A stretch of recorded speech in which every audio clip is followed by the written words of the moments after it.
layak untuk melayani Tuhan. Semua karena anugerah-Mu tak pernah bagiku. Besar anugerah-Mu, berlimpah kasih-Mu, semakin hari semakin bertambah besar anugerah-Mu, besar anugerah-Mu, melimpah kasih-Mu, semakin hari semakin bertambah besar anugerah-Mu.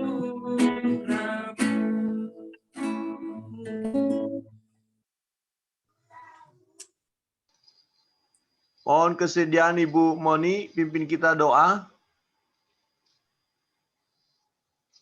Di-unmute dulu. Ya. Mari kita berdoa. Bapa, terima kasih Tuhan Yesus. Kami bersyukur buat kebaikan-Mu. Dan pada saat ini kita mau mulai Zoom doa untuk persiapan hari Minggu. Berkati kami semua. Berkati juga kita yang Zoom semua supaya kita dapat mendengarkan firman Tuhan. Dan tidak lupa juga kami berdoa buat teman-teman yang tidak bisa mengikuti supaya Tuhan Yesus memberkati. Di dalam nama Tuhan Yesus kami sudah berdoa. Haleluya. Amin.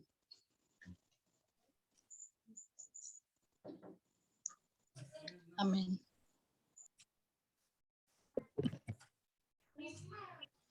Ya, kita bersyukur Bapak Ibu, kita akan masuk dalam pembelajaran kita malam hari ini. Ya, saya tadi sudah bagikan nats firman Tuhan yang akan dibaca. Saya berharap semua sudah membaca sehingga diskusi kita malam hari ini berjalan dengan baik ya. Kita mau berdiskusi tentang kebenaran firman Allah. Mari kita melihat Lukas pasal 17. Lukas pasal 17 mulai ayat 20. Ya, mohon kesediaan Bapak Ben membaca untuk kita semua ya. Mulai ayat 20. Ya, satu perikop itu cukup panjang tetapi dibaca saja kami semua mendengarnya. Baik ya. Firman Tuhan dari Lukas pasal 17 ayat yang ke-20 sampai yang ke-37. Kedatangan kerajaan Allah. Atas pertanyaan orang-orang Farisi, apabila kerajaan Allah akan datang, Yesus menjawab katanya, kerajaan Allah datang tanpa tanda-tanda lahiriah. Juga orang tidak dapat mengatakan, lihat, ia ada di sini atau ia ada di sana. Sebab sesungguhnya kerajaan Allah ada di antara kamu. Dan ia berkata kepada murid-muridnya, akan datang waktunya kamu ingin melihat satu daripada hari-hari anak manusia itu, dan kamu tidak akan melihatnya. Dan orang akan berkata kepadamu, lihat, ia ada di sana. Lihat, ia ada di sini. Jangan kamu pergi ke situ. Jangan kamu ikut. Sebab sama seperti kilat memancar dari ujung langit yang satu ke ujung langit yang lain. Demikian pula lah kelak halnya anak manusia pada hari kedatangannya. Tetapi ia harus menanggung banyak penderitaan dahulu dan ditolak oleh angkatan ini. Dan sama seperti terjadi pada zaman Nuh, demikian pula lah halnya kelak pada hari-hari anak manusia.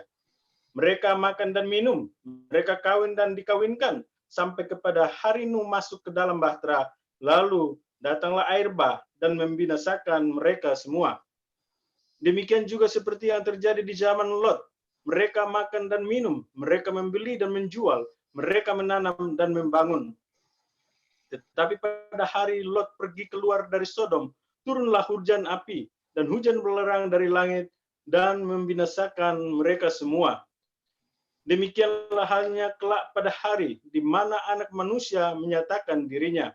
Barang siapa pada hari itu sedang di peranginan di atas rumah dan barang-barangnya ada di dalam rumah, janganlah ia turun untuk mengambilnya. Dan demikian juga orang yang sedang di ladang, janganlah ia kembali. Ingatlah akan istri Lot. Barang siapa berusaha memelihara nyawanya, ia akan kehilangan nyawanya. Dan barang siapa kehilangan nyawanya, ia akan menyelamatkannya. Aku berkata kepadamu, pada malam itu ada 2 orang di atas satu tempat tidur, yang seorang akan dibawa dan yang lain akan ditinggalkan. Ada 2 orang perempuan bersama-sama menghilang, yang seorang akan dibawa dan yang lain akan ditinggalkan. Kalau ada 2 orang di ladang, yang seorang akan dibawa dan yang lain akan ditinggalkan. Kata mereka kepada Yesus, di mana Tuhan? Katanya kepada mereka, di mana ada mayat, di situ berkerumun burung nasar. Amin.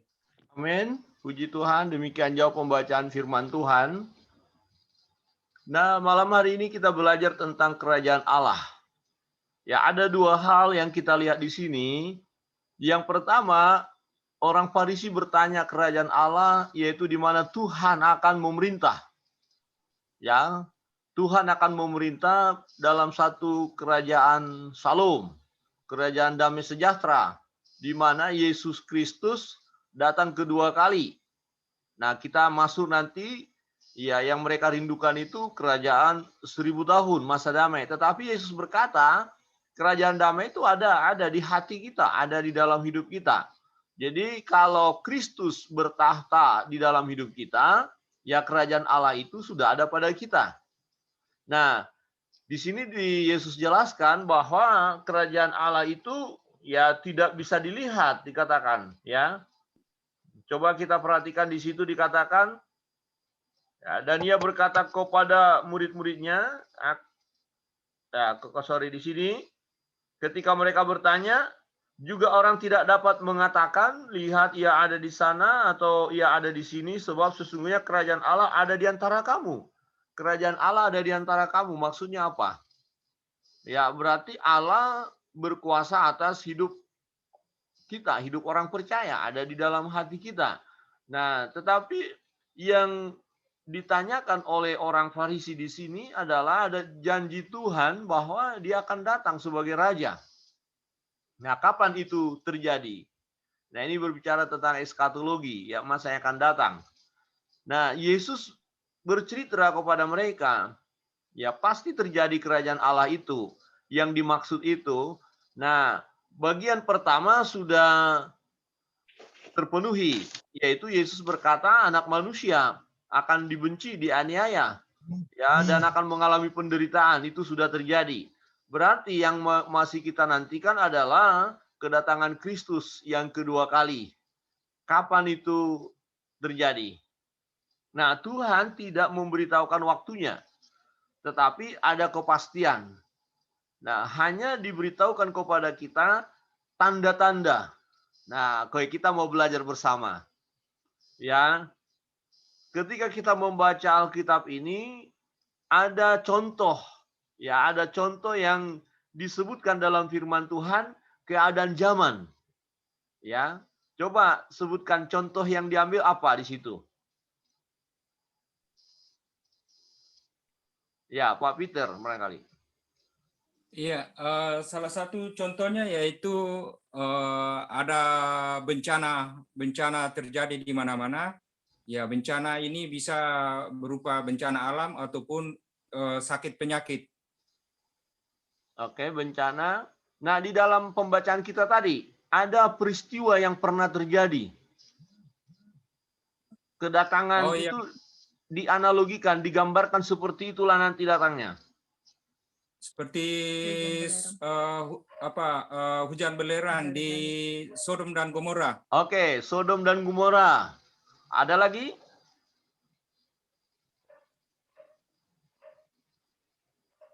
Dalam pembacaan kita tadi,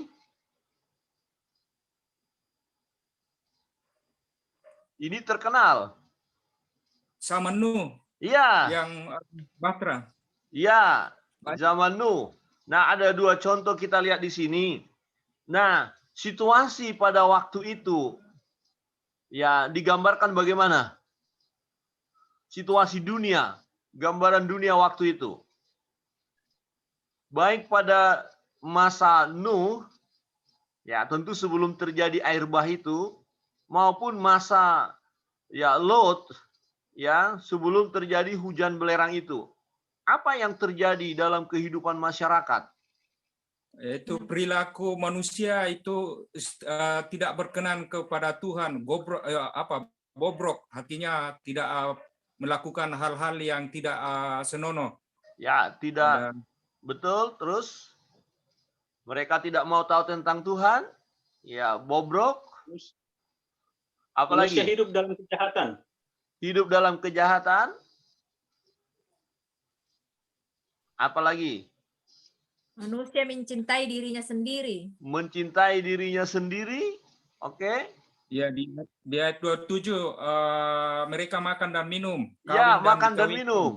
Ada makan dan minum nggak? Ada makanan nggak? Ada kan? Ada. Berarti situasinya apa?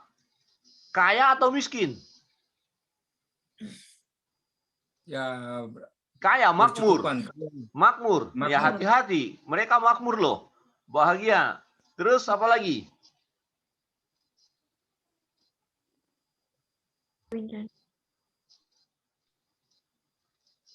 Kawin dan dikawinkan. Ya, kawin dan dikawinkan.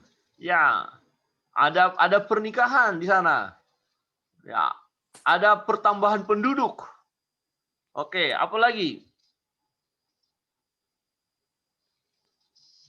Membeli dan menjual. Dalam kisah Lot. Ya, kalau di zamannya Lot apa?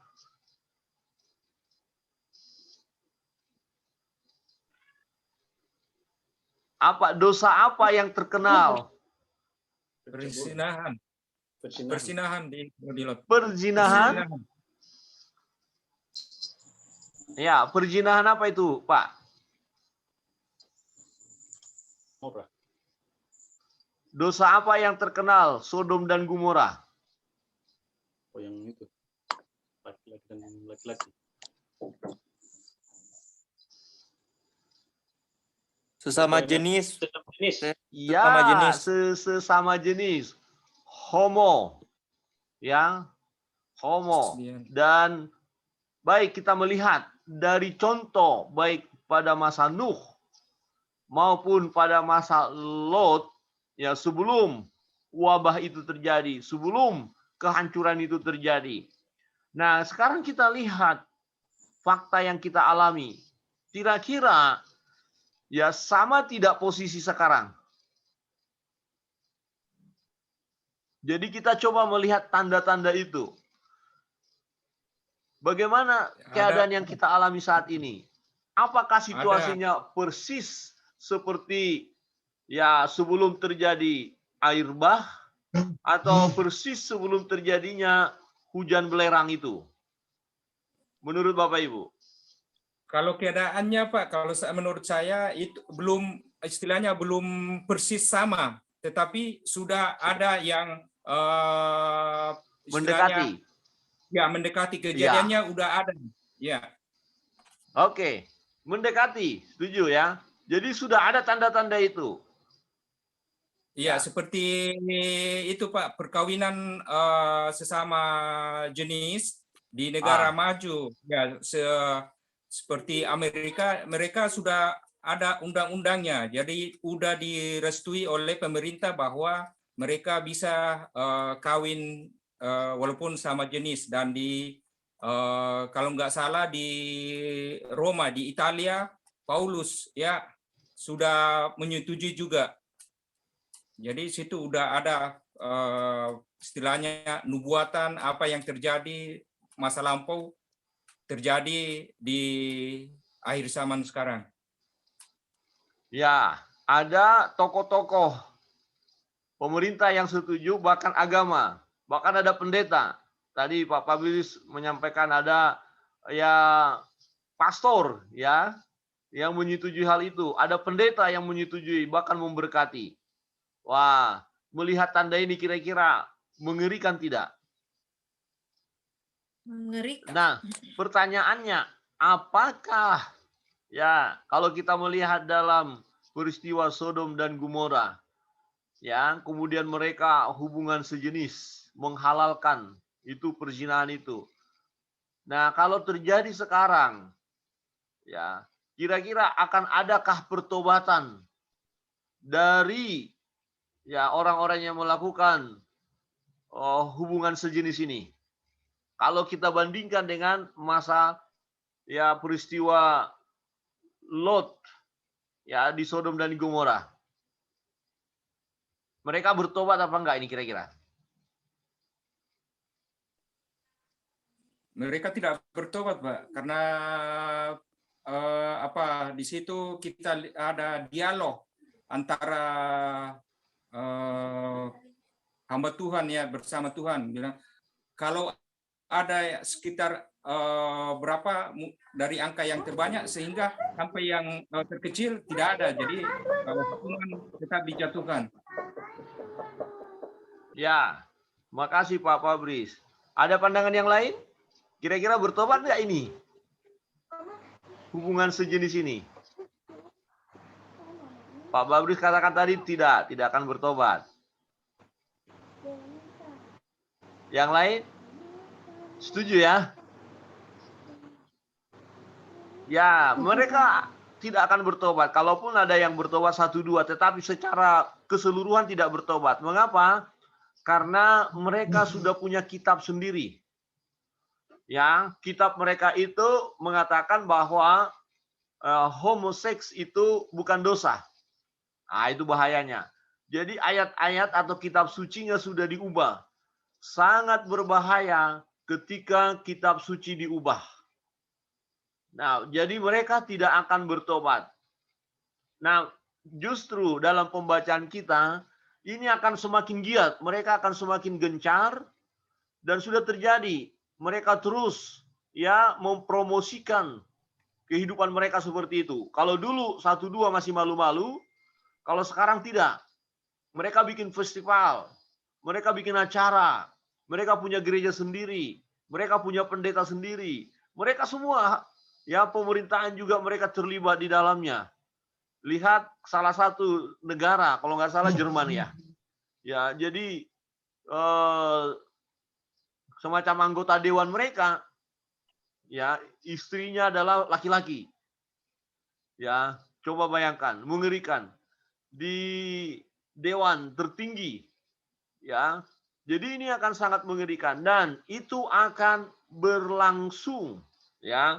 Maka dikatakan demikian juga seperti yang terjadi di zaman Lot, mereka makan dan minum, mereka membeli dan menjual, mereka menanam dan membangun. Jadi ekonomi luar biasa. Nah, ekonomi luar biasa, ya, bebas. Ya. Nah, tadi Pak Fabris katakan tidak persis sama tapi sudah mendekati. Nah, kira-kira yang dalam peristiwa saat ini yang kita alami, tapi kita belum bisa berkata ini sudah tanda-tandanya semuanya. Apakah ada yang menemukan? Sebagian oke, kita setuju. Ya, sudah semakin. Kejahatan akan merajalela. Orang makan minum. Ya, orang akan melakukan sesuka hati mereka. Bahkan terjadi ya pernikahan sejenis. Ya, melawan Allah. Ya. Nah, tetapi memang belum waktunya, baru tanda-tandanya saja. Ya, baru tanda-tandanya saja. Baik. Kira-kira yang kita alami sekarang, ya, yang kita alami saat ini, coba bisa nggak sebutkan satu yang bisa katakan, oh belum waktunya. Karena yang kita alami saat ini ternyata belum masuk di dalam tanda-tanda itu. Apa kira-kira?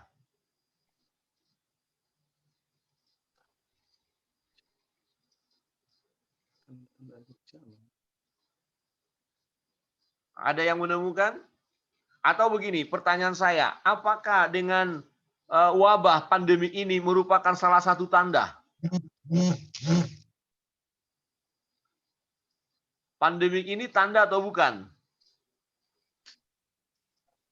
Ya, bisa dikategorikan tanda, Pak. Karena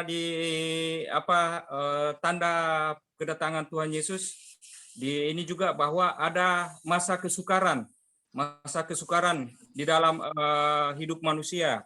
Nah, kita lihat bahwa pandemi ini, COVID ini porandakan dari sisi kehidupan manusia, itu enggak hanya berlaku di satu tempat, tapi seluruh dunia. Ya, oke. Apakah itu tanda? Tadi Papa bilang, ya salah satu. Ada penyakit, ada wabah. Ya, tetapi apakah itu akan membuat manusia itu ya akan bertobat?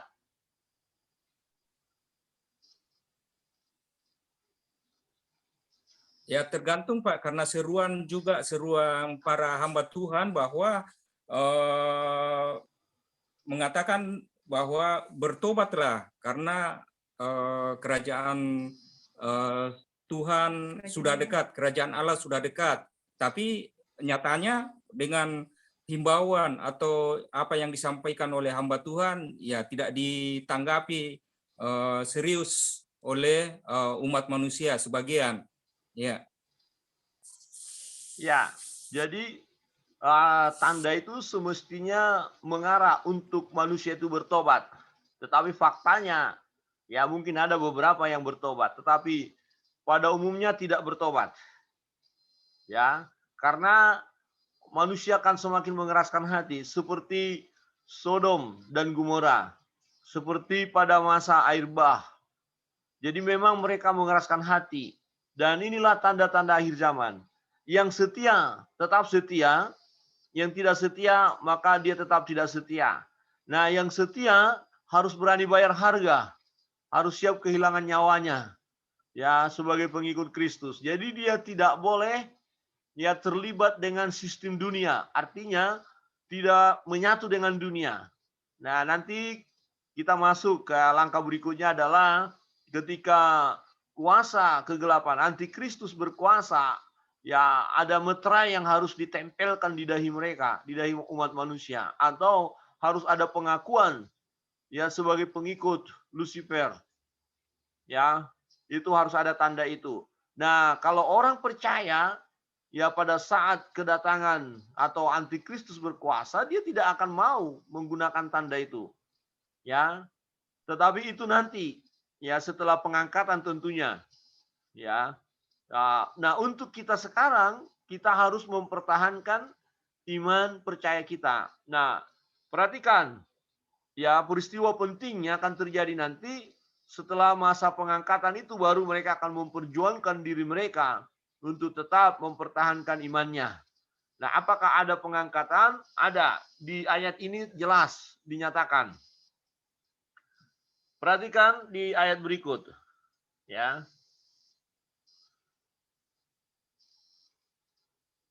Di ayat 30, demikianlah halnya kelak pada hari di mana anak manusia menyatakan dirinya. Barang siapa pada hari itu sedang di peranginan, di atas rumah, dan barang-barangnya ada di dalam rumah, janganlah ia turun untuk mengambilnya. Dan demikian juga orang yang sedang di ladang, janganlah ia kembali. Kita harus perhatikan apa maksudnya ini. Kenapa tidak boleh kembali? Nah, dijelaskan, ingatlah akan istri Lot. Nah, ada apa dengan istri Lot? Bapak Ibu, silakan. Lebih mementingkan hartanya daripada keselamatan itu sendiri. Iya, jadi kepada hatinya terikat kemana? Ini pelajaran penting bagi kita. Jangan sampai kita terikat kepada harta atau dunia. Tapi kita harus lebih mengutamakan keselamatan. Biar rela kita kehilangan semuanya. Yang penting jangan kehilangan keselamatan. Amin. Nah, ini harus kita pertahankan.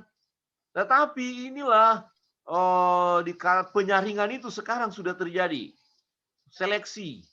Ya, adakah kesungguhan bagi kita mempertahankan iman percaya kita? Jadi begini, tidak cukup hanya berkata-kata saja aku pengikut Kristus. Semua akan diuji. Ya, diuji. Nah, alat ujinya adalah penderitaan, kesukaran. Nah, ini sekarang terjadi alat uji, terjadi pandemi. Apakah dengan pandemi ini kita kemudian tidak mendekatkan diri kepada Tuhan? Apakah dengan pandemi ini kita hadapi dengan cara-cara dunia? Nanti akan terjadi misalnya pencurian, perampasan barang-barang dari orang lain. Apakah kita mau terlibat di sana? Ya, sebagai anak-anak Tuhan tentu tidak akan mau melibatkan diri dengan kejahatan itu. Di ayat 33, barang siapa berusaha memelihara nyawanya, ia akan kehilangan nyawanya, dan barang siapa kehilangan nyawanya, ia akan menyelamatkannya. Jadi artinya kita harus mempertahankan iman percaya kita. Amin. Pertahankan iman kita. Jadi yang dibutuhkan dalam akhir zaman adalah pribadi-pribadi yang memiliki iman. Harus rela kehilangan harta, rela kehilangan semuanya. Nah, orang yang percaya itu ya nanti akan diangkat oleh Tuhan. Ya. Jadi sekejap diangkat. Ya. Pengangkatan itu seperti itu, tidak sakit-sakit terus meninggal, tidak. Tetapi lagi tidur, ya lagi jalan berdua, lagi di ladang, langsung diangkat satu, ya seperti itu. Itu tandanya, ya. Nah, setelah ada pengangkatan, siapa yang diangkat adalah orang percaya, ya orang yang menerima Yesus sebagai Tuhan dan Juru Selamatnya secara pribadi. Yang tidak diangkat itu orang yang nggak percaya. Bisa saja dia Kristen, tapi sebenarnya dia belum memiliki iman. Nah, apakah ada kesempatan bagi dia? Ada. Ada. Tetapi dia akan masuk pada masa tribulasi. Masa kesukaran besar. Nah, disitulah penderitaan yang besar yang akan dialami untuk mempertahankan keyakinannya sebagai pengikut Kristus. Ya. Nah, siapa yang bertahan dia akan menang. Nah, di situ.